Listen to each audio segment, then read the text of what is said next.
Un nuevo revés sufrieron el Ministerio del Interior y la Fiscalía en el denominado caso Bombas, luego de que la Corte de Apelaciones rechazara la recusación en contra de los 3 jueces orales que llevan esta causa. Queremos conversar más sobre el desarrollo de este caso y para eso está con nosotros el ex jefe de la Fiscalía Metropolitana Oriente, Javier Armendáriz, quien fue el primer persecutor en investigar esta seguidilla de atentados explosivos en la capital. Javier, muchísimas gracias por estar esta noche con nosotros.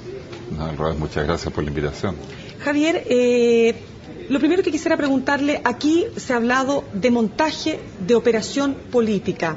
De acuerdo a lo que usted ha visto y de acuerdo a lo que a usted le tocó ver cuando estuvo a cargo, ¿no es cierto?, de esta investigación del caso Bombas, ¿hay algo de eso? Bueno, lo que yo puedo decir es que mientras yo estuve a cargo del caso, jamás existió un intento de fabricar, por así decir, una imputación respecto de nadie.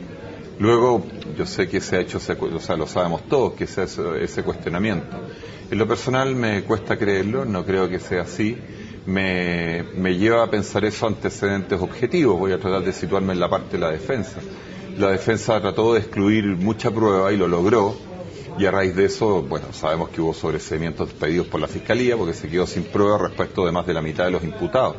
Una actitud de esa naturaleza me hace pensar que esa prueba le iba a producir daño, le iba a hacer daño a la defensa y por lo tanto, por otro lado, es lógico que la defensa excluya prueba, no hay ningún cargo en eso, es lo normal, es lo que uno espera de un abogado defensor. Pero sin embargo, si yo hubiera ido por la tesis del montaje, hubiera querido toda la prueba. Exacto. ¿Por qué? Puedo decir, bueno, en este escenario intacto es el escenario del montaje, ahora ese escenario desapareció. Sin embargo, por otro lado, van a ir a declarar testigos, llamados justamente por la defensa, que yo creo que van a poder despejar esa incógnita. A ver, pero usted dice que cuando usted estuvo a cargo jamás se hizo nada en el sentido de fabricar una imputación. ¿Se hizo después? Yo no lo creo, sinceramente no lo creo. Es un acto sin futuro, no tratar de engañar a jueces, tratar de engañar al sistema y en definitiva tratar de engañar a la ciudadanía, no creo que sea un acto que a alguien se le ocurra como sano o como posible. Sinceramente no me cabe en la cabeza. Ahora, uno de los imputados en un comienzo, Pablo Morales, dice que lo que ocurrió aquí fue un acto desesperado por conseguir a toda costa una resolución frente a hechos que claramente todos los ciudadanos habíamos sido testigos. Y en ese sentido, lo que le pregunto, ¿le parece extraño, le llama la atención que tan prontamente a usted le quitan el caso, tan prontamente empiezan a aparecer posibles imputados o posibles personas implicadas más bien? A ver, entre que a mí me quitaron el caso, como dice usted, yo preferiría más bien decir que hubo una decisión superior de cambio de fiscal, pero aparte de ese detalle, transcurrieron algunos meses antes de que se imputara efectivamente a alguien. Por lo tanto, en esos meses pudo haber alguna prueba distinta. O quizás simplemente lo que hubo fue una mirada distinta sobre la misma prueba. Por lo demás, yo le voy a decir que es normal que las personas que sean imputadas de delito aleguen la tesis de un montaje. Es extremadamente frecuente, la gente dice hay un montaje porque me tienen mala por esto, por lo otro, por mi posición. Es una alegación, yo le diría, casi estándar. Se lo pregunto porque hasta ahora, claro, no ha sido posible probar con fehacientes recursos, digamos, probatorios, para la redundancia, que estas personas efectivamente son aquellas que pusieron las bombas y que forman parte de esta agrupación que había puesto las bombas. Bueno, es que usted acierta, Mirna, porque ese es el problema más difícil. Uno puede tener antecedentes de que alguien está involucrado en el grupo que pone artefactos explosivos, pero lo que hay que hacer es probarlo y sobre todo hay que conectar a personas determinadas con atentados determinados. No existe el colocador de bombas, por así decirlo. Lo que existe es el colocador de bombas que tal hora, en tal lugar, puso un determinado artefacto Pero cuando explosivo. Se presenta como prueba un póster de Axl Rose o se presenta la batalla de Chile de Patricio Guzmán, un documental, digamos, o incluso creo que por ahí hasta aparecía una bolsa de carbón. Digamos, lo que yo quiero saber desde usted, desde afuera, ¿le parece que se cometieron quizás errores que no debieron haberse cometido en estas presentaciones de pruebas para poder efectivamente encauzar a estas personas? Yo creo que y espero que así sea, que la Fiscalía como institución saque las lecciones buenas y las lecciones malas, sobre todo las malas, una vez que este caso concluya. Lo anecdótico, que tal póster o tal, yo no sé lo que se pretendía probar, si es que había algo a probar con ese elemento. A veces los medios de prueba son cosas raras, digamos, porque tiene que ver con las dinámicas de los casos. Es un palito fósforo, puede ser una prueba. Pero yo lo que esperaría es que la Fiscalía se hiciera una autocrítica tanto en lo bueno como en lo malo cuando este caso termine. Yo creo que eso es sano. Y en ese sentido, y le pregunto desde lo que a usted le tocó ver, porque usted ¿cuánto tiempo estuvo investigando este caso? Algunos años, ¿verdad?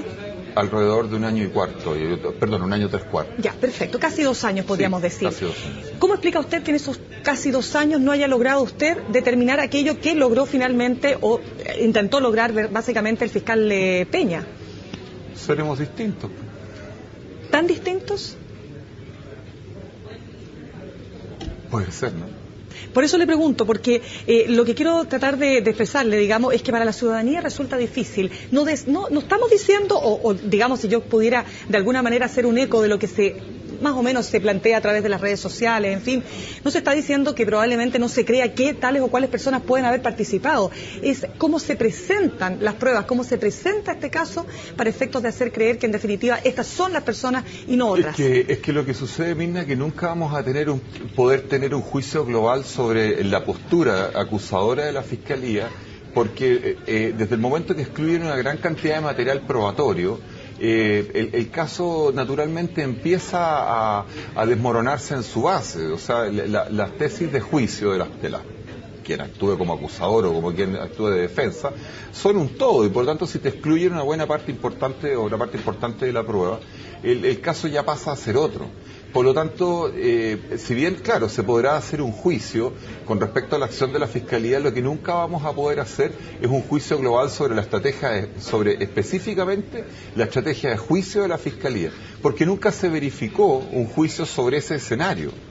Por lo tanto, ese aspecto en específico, que yo entre paréntesis no creo que eso excluya hacer un análisis del trabajo de la Fiscalía, estoy hablando específicamente de la estrategia de juicio.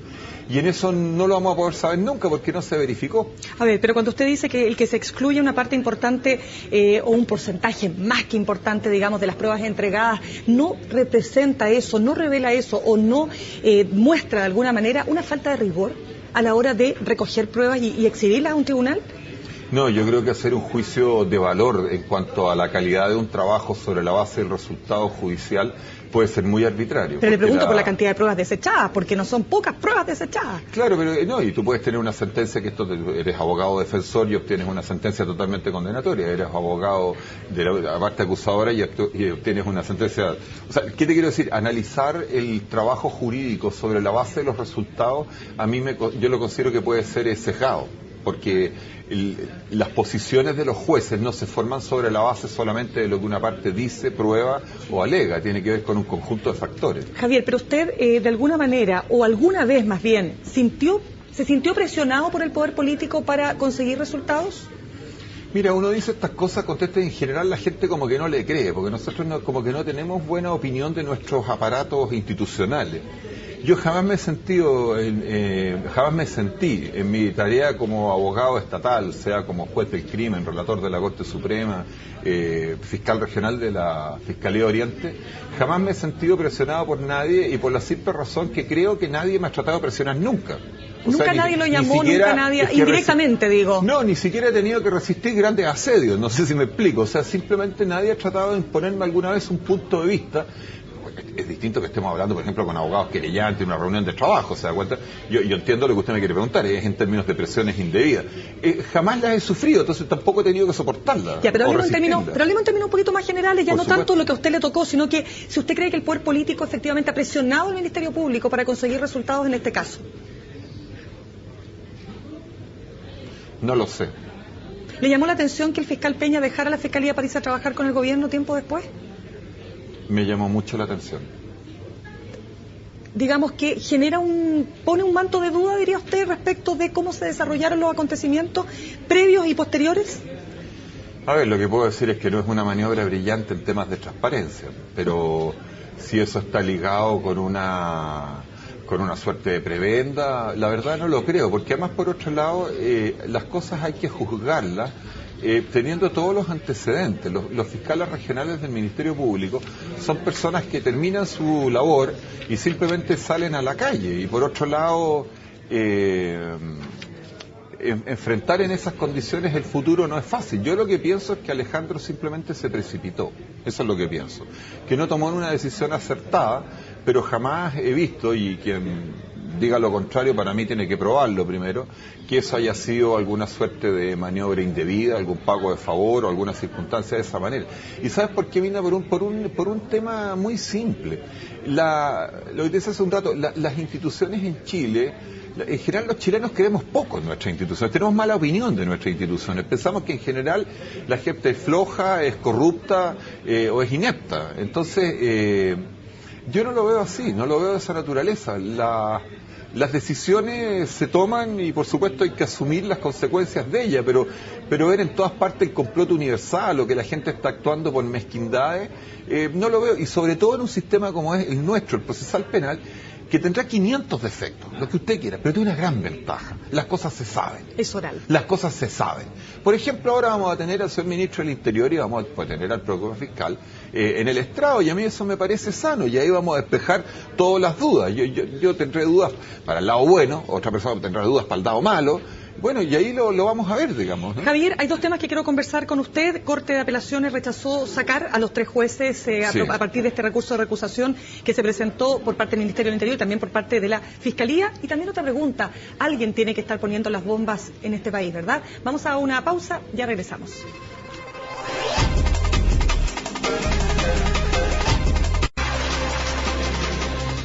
Javier, ¿qué le pareció a usted cuando el Ministerio Público y el Ministerio del Interior presentaron un recurso de recusación para sacar a 3 de los jueces orales de esta causa? Yo diría que igual sorprende. ¿Por qué? Porque es inusual, no es algo, yo por lo menos no conozco una iniciativa de esa naturaleza. O sea, digo que es inusual aún en los simples términos estadísticos, digamos, no conozco otra actitud semejante a aquella. Perdón, pero es inusual no solo la petición, sino también el pensar que esos 3 jueces están actuando sin la imparcialidad debida. ¿Pensar que los 3 se coluden para ser no imparciales? A ver, hay que matizarlo un poco. Este juicio primero lleva 6 meses, no estamos algo que no estamos sacando una foto de algo instantáneo.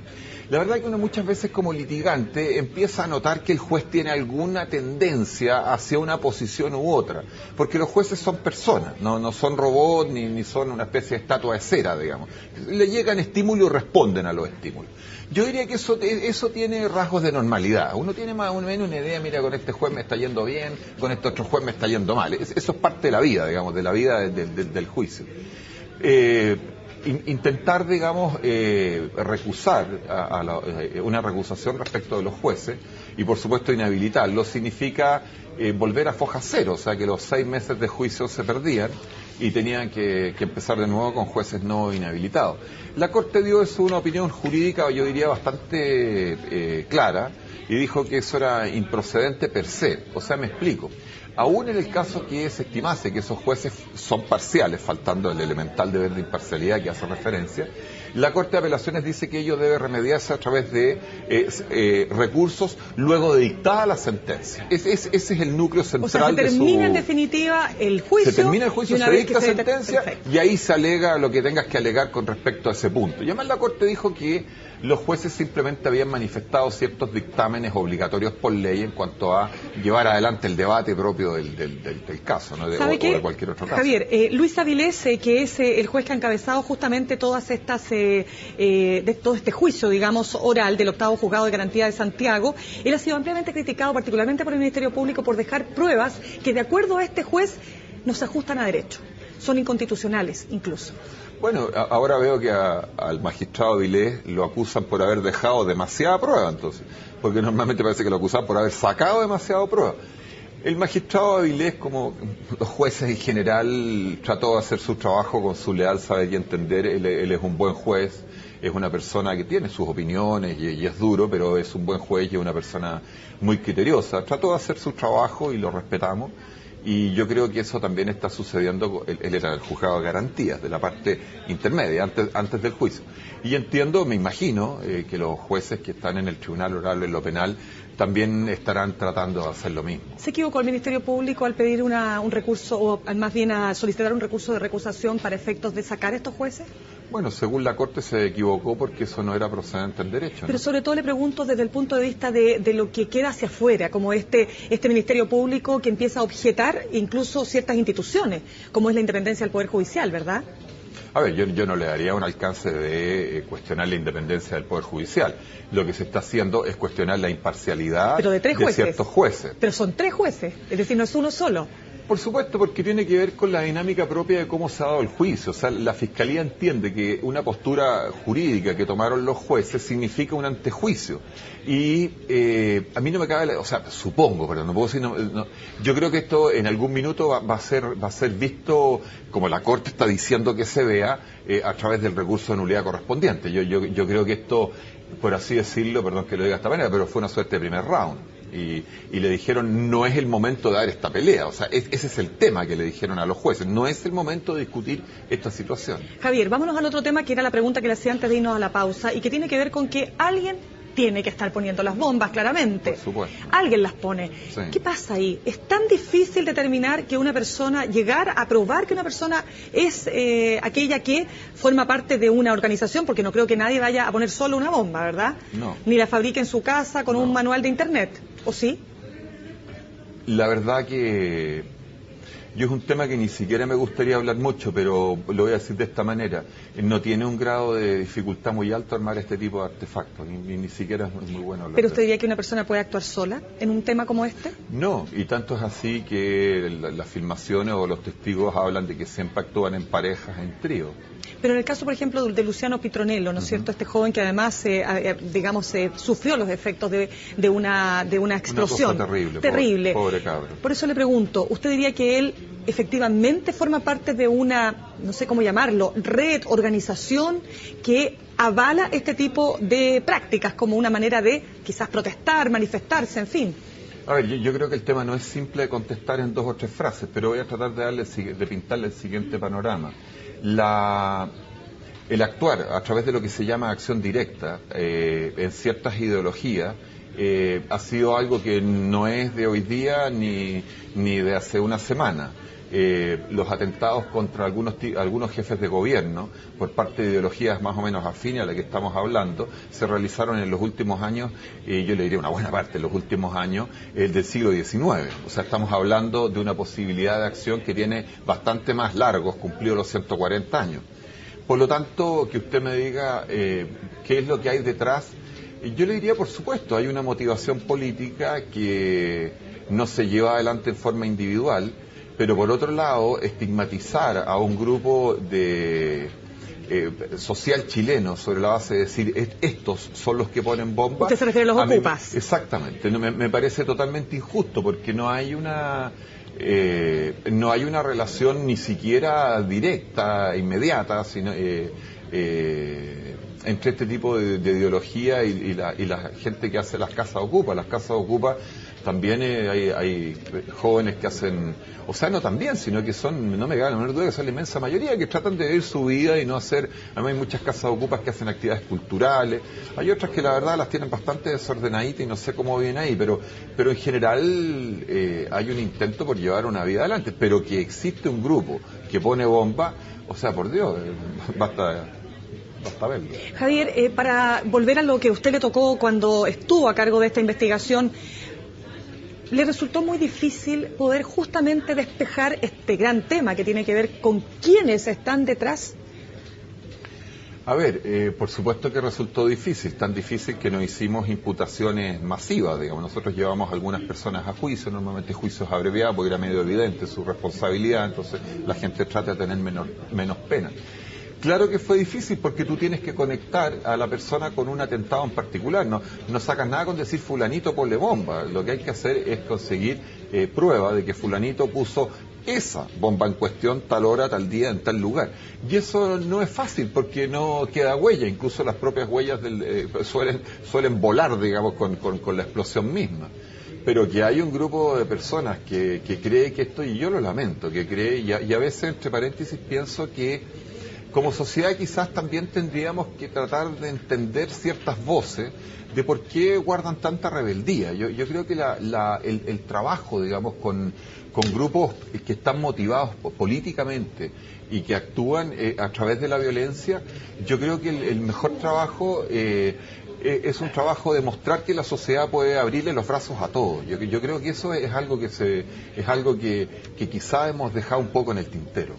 Javier, cuando se produjeron estas imputaciones, ¿verdad? A los alrededor de 14 personas que estuvieron imputadas en un minuto, una de las cosas que se planteó en ese momento y en un lapso de unos 4 o 5 meses es que objetivamente bajaron los atentados explosivos.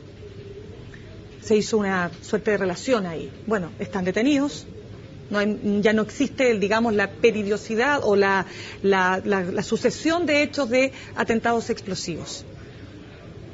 Eso fue así. ¿Qué cree usted?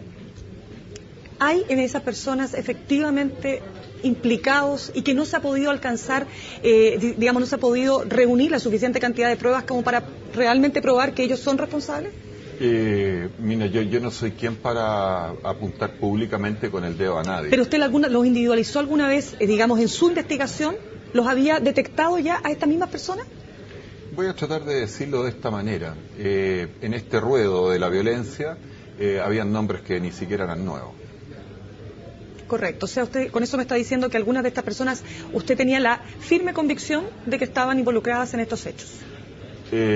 No voy a apuntar con el dedo a nadie y no dije eso. Muy bien. Javier, ¿qué cree usted que va a terminar ocurriendo en este caso? ¿Qué cree que va a pasar? Bueno, como simple ciudadano, ya no como abogado, sino que como simple ciudadano, pienso que si las partes acusadoras trataron de inhabilitar al tribunal, es porque lo más probable es que no tengan una buena visión respecto del resultado del juicio. Eso es una postura humana, no sé si me explico, o sea, ya ni siquiera jurídica, sino que es una postura humana. ¿Aletazos de ahogado se podría decir? El uso de recursos procesales yo creo que son herramientas a las cuales todas las partes pueden recurrir. Sin embargo, yo creo que más que adelantar juicios hay que esperar a ver qué es lo que sucede con las resoluciones judiciales. Este caso se ha alargado, hemos esperado. Se podrá esperar un poco más, esperemos a ver qué es lo que se dice oficialmente, porque al final del día y como corresponde, todos nos vamos a quedar con lo que digan los jueces. Javier, queremos darle las gracias por acompañarnos esta noche aquí en CNN Chile. No, muchas gracias a ti. Cerramos de esta manera la entrevista, quédese con nosotros porque ya viene más CNN Chile.